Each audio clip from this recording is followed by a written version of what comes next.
पन्नगेश सुरेन्द्रेश कौशिके पाद संस्कृति निर्विशेष मनस्काय श्री वीरस्वामिने नमः। वीतराग पुरुष भगवान महावीर को सभक्ति वंदना। वीतरागता के महान साधक महातपस्वी युग प्रधान आचार्य श्री महाश्रमण जी को सभक्ति वंदना। मुनि मोक्ष कुमार की उपस्थित भाई और बहनों, आज पोष शुक्ला चतुर्दशी और 14 का दिन तेरापन धर्म संघ में हाजिरी के लिए निर्धारित है, तो मैं आज हाजिरी का वाचन कर रहा हूँ। सर्व साधु साध्या 5 महाव्रत 5 कमिटी और 3 गुप्ती की अखंड आराधना करें। ईर्या भाषा ऐसना में विशेष सावधान रहे। चलते समय बात न करे, सावध्य भाषा न बोले। आहार पानी पूरी जांच करके ले। शुद्ध आहार भी दातार का अभिप्राय देखकर हठ मनुवार से ले। वस्त्र पात्र आदि लेते व रखते समय तथा पूंजने व परसने में पूर्ण सावधानी बरते। प्रतिलेखन व प्रतिक्रमण करते हुए बात न करे।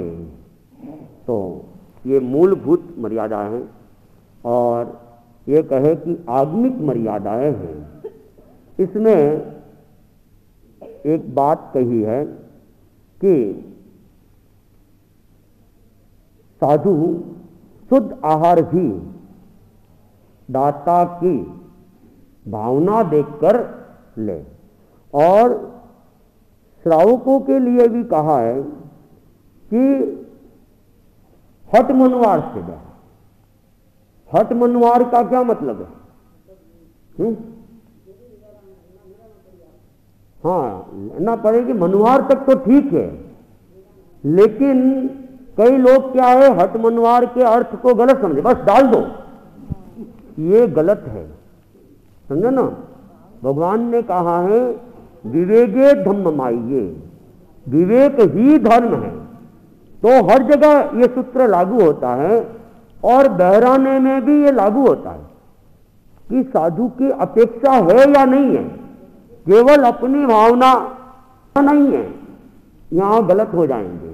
अगर आपके बहराने से संतों को सतियों को अगर तकलीफ होती है, असहता होती है, जबरदस्ती खाना पड़ता है अथवा वॉमिटिंग जैसी या परसने जैसी स्थिति आती है, तो वह विवेक नहीं है और वह बहराना भी धर्म नहीं है। मनुवार आप कर सकते हो, लेकिन ऐसा नहीं मौका मिला पात्री खुली है डाल दो, ये गलत हो जाता है। दूसरी बात कि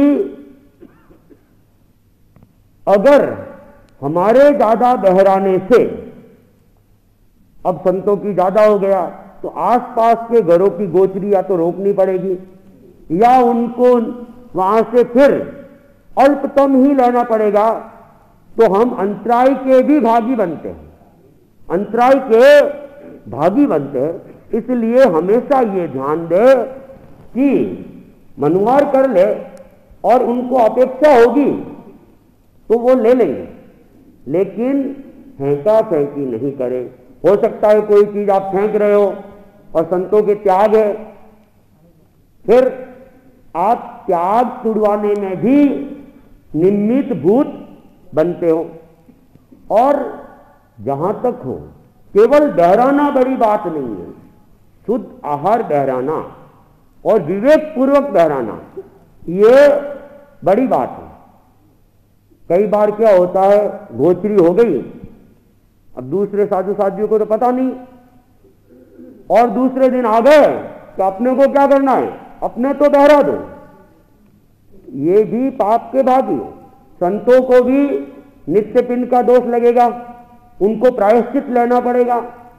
तो अगर हम प्रायश्चित के कारण बनते हैं तो भी हम दोषी हैं। इसलिए गोचरी के नियम क्या है, उन नियमों की जानकारी भी होना जरूरी है। मैं बार बार कहता हूं, परमम नानम तवोदया, ज्ञान पहले आचरण बाद में। तो बहराना बात की बात है, पहले बहराने के नियमों की जानकारी होना भी जरूरी है। अगर उन नियमों से आपने नहीं बहराया है तो आपका दान भी सही दान नहीं है, और वह दान कर्म निर्जरा का नहीं, कर्म बंधन का कारण बन जाएगा। इसलिए हमेशा हम ध्यान दें, गोचरी के नियमों को भी जानने की कोशिश करें। नहीं पता है तो साधु साध्वियों से जिज्ञासा करते रहे। जिज्ञासा करना भी निर्जरा का कारण है, और उससे हमारा ज्ञान भी बढ़ेगा, और ज्ञान बढ़ेगा तो हम जो भी क्रिया कर रहे हैं वह क्रिया सम्यक प्रकार से कर पाएंगे। जितनी जितनी सम्यक क्रिया होगी उतना ही आप निर्जरा का लाभ ले पाएंगे। भिक्षु स्वामी ने सूत्र सिद्धांत देखकर सम्यक श्रद्धा और आचार की परूपणा की। त्याग धर्म, भोग अधर्म, व्रत धर्म, अव्रत अधर्म, आज्ञा धर्म, अनाज्ञा अधर्म, असंयति के जीने की वांछा करना राग, मरने की वांछा करना द्वेष, और संसार समुद्र से उसके तरने की वांछा करना वीतराग देव का धर्म है। भिक्षु स्वामी ने न्याय, समविभाग और समभाव की वृद्धि के लिए अनेक प्रकार की मर्यादाएं की। उन्होंने लिखा, सर्व साधु साध्विया एक आचार्य की आज्ञा में रहे, विहार चातुर्मास आचार्य की आज्ञा से करें, अपना अपना शिष्य शिष्याए न बनाए, आचार्य भी योग्य व्यक्ति को दीक्षित करें, दीक्षित करने पर भी कोई अयोग्य निकले तो उसे गण से अलग कर दे, आचार्य अपने गुरु भाई या शिष्य को अपना उत्तराधिकारी चुने, उसे सब साधु साध्विया सहर्ष स्वीकार करें।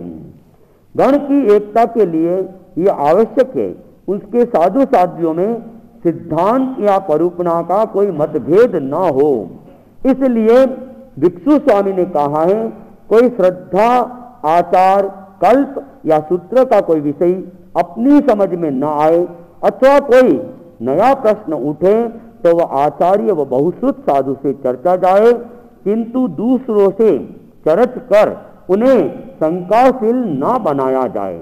आचार्य व बहुश्रुत साधु जो उत्तर दे वह अपने मन में जचे तो मान ले, न जचे तो केवली गम्य कर दे, किंतु गण में भेद न डाले, परस्पर दलबंदी न करें। तो तेरापन धर्म संघ में हमारी एक परंपरा है, एक आचार, एक विचार और एक आचार्य। ये तेरापन धर्म संघ की मौलिक विशेषता है। आचार्य भी एक रहेगा और आचार भी एक रहेगा। ऐसा नहीं कि संतों का आचार अलग है, सतियों का आचार अलग है, और संतों में भी आचार अलग है, ऐसा नहीं होता है। सभी संतों का एक ही आचार है, समाचारी एक ही है, और विचार भी एक। जो आचार्य प्रवर ने निर्धारित कर लिया वही सबका विचार। ऐसा नहीं कि आचार्य श्री कुछ और कह रहा है, मैं कुछ और कह रहा हूं और साध्विया कुछ और कह रही है, या आपस में ही एक संत कुछ और कह रहा है, दूसरा कोई और कह रहा है, ऐसा नहीं।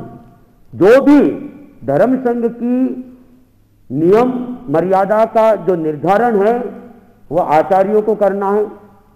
वो आचार्य अपने चिंतन से करे, बहुश्रुत परिषद के चिंतन से करे, या सामूहिक मीटिंग के माध्यम से करे, ये उनका अपना चिंतन है और निर्णय भी उनका है, और उसे गण के सभी साधु साध्वियों को मानना अनिवार्य है। हाँ, ये हो सकता है कि कोई बात हमारी समझ में न आए तो उसके बारे में हम आचार्य से अथवा आचार्य से निर्दिशा प्राप्त व्यक्ति से हम चिंतन मनन कर सकते हैं। चिंतन मनन के बाद भी अगर हमारे दिमाग में वो बात नहीं बैठती है तो उस बात को वहीं छोड़ देना चाहिए, केवली गम्य कर देना चाहिए। उस बात को लेके दूसरों को शंकाशील नहीं बनाना चाहिए। और कोई भी नई बात की परूपणा जब तक आचार्य प्रवर की अनुमति नहीं मिले या आचार्य प्रवर जब तक परूपणा नहीं कर दे, अपने ढंग से किसी भी साधु साध्वी को परूपणा करने का कोई अधिकार नहीं होता है। और जब साधु साध्वियों को भी नहीं होता है तो श्रावक श्राविकाओं को भी नहीं होता है। लेकिन अनेक बार अभी बातें आती है कि महाराज हमने तो ऐसा सुना, हमें तो उन्होंने ऐसा कहा। तो जब तक आपको पूरा ज्ञान नहीं है या आपने किसी साधु साध्वी से कोई बात नहीं सुनी है या आचार्य प्रवर से नहीं सुनी है या धर्म संघ की मान्यता प्राप्त पुस्तक में जब तक नहीं है, अपने ढंग से अपने दिमाग से नए नियम बनाकर किसी को भ्रमित नहीं करना चाहिए कि ऐसा नहीं ऐसा होता है, ऐसा नहीं ऐसा होता है। आप अगर कोई बात किसी को कहते हैं तो कहने से पहले या तो आप किसी मुनि जो जानकार हो उनसे चर्चा करें, उनसे जानकारी प्राप्त करें और फिर करें। और हर किसी से भी नहीं। अब मान लो एकदम ही नव दीक्षित है, उन्हें पता ही नहीं है और आपने उनको पूछे, हम तो संतों को पूछा था, तो संतों को पूछा था, लेकिन संत भी जानकार है या नहीं है ये भी जानकारी जरूरी है। और नहीं तो फिर आचार्य प्रवर से, और आचार्य प्रवर का जो दिशा निर्देश मिल गया वो सर्वमान्य है। साधु साध्वियों का भी हो सकता है कहीं प्रमाद रह जाए, भूल रह जाए। अधिकृत जानकारी आचार्य प्रवर से ही होनी चाहिए। जब तक अधिकृत जानकारी नहीं हो तब तक किसी चीज की परूपणा नहीं होनी चाहिए। गण की अखंडता के लिए आवश्यक है कि कोई साधु साध्वी आपस में दलबंदी न करे। इसलिए भिक्षु स्वामी ने 43 के लिखित में कहा है, जो गण में रहते हुए साधु साध्वियों को फंटाकर दलबंदी करता है वह विश्वासघाती, वो बहुल कर्मी है। स्वामी जी ने स्थान स्थान पर दलबंदी पर प्रहार किया है। 50 के लिखत में उन्होंने लिखा है, कोई साधु साध्वी गण में भेद न डाले और दलबंदी न करे। स्वामी जी ने चंद्रभान जी और त्रिलोक चंद जी को इसलिए गण से अलग किया कि वे जो साधु आचार्य के सम्मुख थे उन्हें विमुख करते थे। छिपे छिपे गण के साधु साध्वियों को फोड़ फोड़ कर अपना बना रहे थे और दलबंदी कर रहे थे। हमारा यह प्रसिद्ध सूत्र है, जिल्लो संयम ने दिल्लो। गण में भेद डालने वाले के लिए भगवान ने 10वें प्रायश्चित का विधान किया है तथा भिक्षु स्वामी ने कहा है, जो गण के साधु साध्वियों में साधुपन श्रद्धे, अपने आप में साधुपन श्रद्धे वह गण में रहे, छल कपट पूर्वक गण में न रहे। 50 के लिखत में उन्होंने कहा, जिसका मन साक्षी दे भली भांति साधुपन पलता जाने, गण में तथा अपने आप में साधुपन माने तो गण में रहे, किंतु वंचना पूर्वक गण में रहने का त्याग है। गण में जो साधु साध्व्य हो उनमें परस्पर सौहार्द रहे, कोई परस्पर कलह न करे तथा उपशांत कलह की उदेरना न करे। इसलिए भिक्षु स्वामी ने कहा है, गण के किसी साधु साध्वी के प्रति अनास्था उपजे, शंका उपजे, वैसी बात करने का त्याग है। किसी में दोष देखे तो तत्काल उसे जता दे तथा आचार्यों को जता दे, किंतु उसका प्रचार न करे। दोषों को चुन चुन कर इकट्ठा न करे, जो जान पड़े उसे अवसर देख तुरंत जता दे। वह प्रायश्चित का भागी है जो बहुत समय के बाद दोष बताए। विनीत अविनीत की चौपाई में उन्होंने कहा है, दोष देखे किन्हीं साध में तो कह देनो तीन एकन तोरे, जो माने नहीं तो कहनो गुरु कने, ते श्रावक छे बुद्धिवंतोरे, सुविनित श्रावक अहवा। प्रायश्चित दिराई ने शुद्ध करे, फिर न कहे औरा पासो रे, ते श्रावक गिरवा गंभीर से, वीर बखानिया तासो। दूसरा धनी ने तो कहे नहीं, उनरा गुरु ने फिर न कहे जायो, और लोगा आगे बक्तो फिरे, तिन्नी प्रतित किणविद आयो, अविनित श्रावक अहवा। तथा किसी साधु साध्वी की जाति आदि को लेकर ओछी जबान न कहे, आपस में मनमुटाव हो वैसा शब्द न बोले, एक दूसरे में संदेह उत्पन्न न करे, तथा गण और गणी की गुणरूप वार्ता करे। कोई गण तथा गणी की उतरती बात करे, उसे टोक दे, और वह जो कहे उसे आचार्यों को जता दे। कोई उतरती बात करता है, कोई दूसरा उसे सुनता है, वे दोनों अविनीत हैं। विनीत वह होता है जो आज्ञा को सर्वोपरि माने। तो विनीत अविनीत के बारे में यहाँ बताया गया है कि जो आज्ञा को सर्वोपरि मानकर चलता है और गण के किसी भी साधु साध्वी की कोई गलती है तो उसे विनम्रता के साथ एकांत में बता दे और उसे प्रायश्चित दिलाकर शुद्ध करने का प्रयत्न करे। लेकिन इधर उधर चर्चा करता है वह क्या होता है? अविनीत होता है। और आपस में मन मुटाव बढ़े ऐसी भी जो बात करता है वह भी अविनीत होता है। जिन शासन में आज्ञा बड़ी आतो मान बांधी रे भगवंता पाल, सौ सज्जन असज्जन भेला रहे, चांदो रुंदे रे बहुवचन संभाल, बुद्धिवंत एकल संगत न कीजे, चांदो रुंडिया बिन संजम निपजे, तो कुण चाले रे पररी आज्ञा माय, कहू आप मतो हुए एकला किण बेलारे किण बिखर जाए। भगवान ने कहा है तैज देहम नौ धम्म शासनम, मुनि शरीर को छोड़ दे किंतु धर्म शासन को न छोड़े। जयाचार्य ने इसे पुष्ट करते हुए लिखा है नंदन वन भिक्षुगण में वसोरी, है जी प्राण जाए तोई पद्म किशोरी, गण माहे ज्ञान ध्यान सोबेरी, हे जी ओ तो दीपक मंदिर माहे जिसोरी, तालो करनो न भणवो न सोबेरी, हे जी ओ तो नाक बिना मुकड़ो जिसोरी, गणपति को प्याही गाड़ा रहोरी, हे जी समचित शासन माए लसोरी। किंतु कोई साधु साध्वी क्रोधादिवश आज्ञा और अनुशासन का पालन नहीं कर सकने पर अथवा अन्य किसी कारण से गण से अलग हो जाए अथवा किसी को अलग किया जाए तो किसी साधु साध्वी का मंग भंग कर अपने साथ ले जाने का त्याग है। कोई आना चाहे तो भी उसे ले जाने का त्याग है। अंश मात्र भी अवमानवाद बोलने का त्याग है और छिपे छिपे लोगों को शंकाशील बना गण के प्रति अनास्था उपजाने का त्याग है तथा वस्त्र पात्र पुस्तक पन्ने आदि गण के होते हैं इसलिए उन्हें अपने साथ ले जाने का त्याग है। गण से बहिष्कृत या बहिर्भूत व्यक्ति के प्रति हमारा क्या दृष्टिकोण होना चाहिए उसे स्पष्ट करते हुए भिक्षु स्वामी ने लिखा है गण से बहिष्कृत या बहिर्भूत व्यक्ति को साधु न सरदा जाए, चार तीर्थ में न गिना जाए, साधु मान वंदना न की जाए, श्रावक श्राविकाएं भी इन मर्यादाओं के पालन में सजग रहे। भिक्षु स्वामी ने गण और गणी की सुव्यवस्था के लिए मर्यादाएं की और उन्होंने दीर्घ दृष्टि से देखा कि भविष्य में वर्तमान मर्यादाओं में परिवर्तन या संशोधन आवश्यक हो सकता है। इसलिए उन्होंने लिखा है कि आगे जब कभी आचार्य आवश्यक समझे तो वे इन मर्यादाओं में परिवर्तन या संशोधन करें और आवश्यक समझे तो कोई नई मर्यादा करें।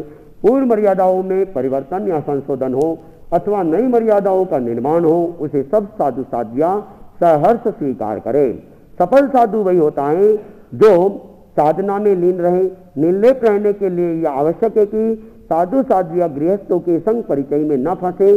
जयाचार्य ने लिखा है थे तो चतुर सीखो शुद्ध सरचारे, थे तो परहर देवो परचा, ए तो परचा अच्छा नहीं, तू तो समझ राख हिया माई, परचो राखे ते नर भोला, किन्रो जीव करे डावा डोला, परचासु ओलंबो पावे रे, तिनरी क्या ही शोभा नहीं थावे, परचा वालो जो छत्र भलावे, तो मन रलियायत थावे, परचा वाले छत्र जो नहीं मेले रे, तो दाव कपट बहु खेले, पछे अमन दुमन थको जावे, तिन मन में तो बहु दुख पावे, रात दिवस जावे हिंजरता रे, परचा वाला रो ध्यान धरता, एवा परचारा फल जानी रे, तिन्ने पर हरे उत्तम प्राणी, जिनरे परचारो पड़ियो स्वभावो, छूटन रो कठन उपायो,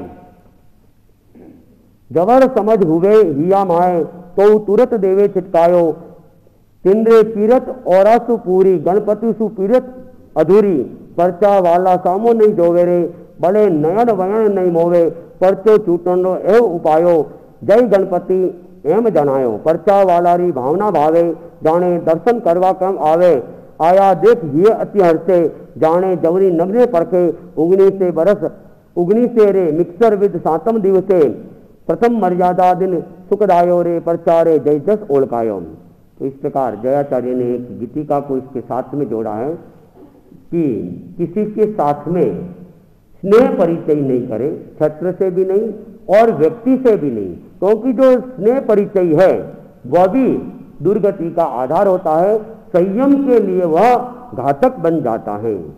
निद्रा हास्य विकटा ये साधना के विघ्न है, इसलिए नींद को बहुमान न दे, हास्य और विकटा का वर्जन करे तथा ध्यान और स्वाध्याय के द्वारा आत्मा को भावित करे। निद्दम च न बहुमन निज्जा संपहासम विवज्जये, मियो काहे नरमे सज्जा यम्मी रहो सया, सज्जाय सज्जान रयस्तायिनो, अपाव भावस्त तवे रयस, विशुद्धई जमसी मलम पुरे करम, समीरियम रूप मलम वजोइनो। महाव्रतो समिति गुप्तीय तथा गण की छोटी बड़ी सभी मर्यादाओं का सम्यक पालन करने वाला मुनि आचार्य की आराधना करता है, समणों की आराधना करता है और सब लोगों की दृष्टि में वो पूज्य होता है, तथा जो उनका सम्यक पालन नहीं करता है वह न आचार्य की आराधना करता है और न वह लोगों की दृष्टि में पूज्य होता है। आर्यम आराही समणे यावितारिसो, गीता विणम पूयंती जन जानंती तारिसम। आर्यम नाराही समनो यावितारिसो, गीता वीणम गर्हंती जन जानंती तारिसम। मनोगयम वक्क गयम जानिताय यरियस्स तम परिगिज्जवायाय कम्मुना उवाये। इसलिए विनीत साधु साध्विया आज्ञा मर्यादा आचार्य गण और धर्म की सम्यक आराधना करे और धर्म शासन की गौरव वृद्धि करे। आनम सम्मम आराहिस्सामि, मेरम सम्मम पालहिस्सामि, आर्यम सम्मम आराहिस्सामि, गणम सम्मम अनुगमिस्सामि, धम्मम न कया विजयिस्सामि, आनम शरणम गच्छामि, मेरम शरणम गच्छामि, आर्यम शरणम गच्छामि, गणम शरणम गच्छामि, धम्मम शरणम गच्छामि।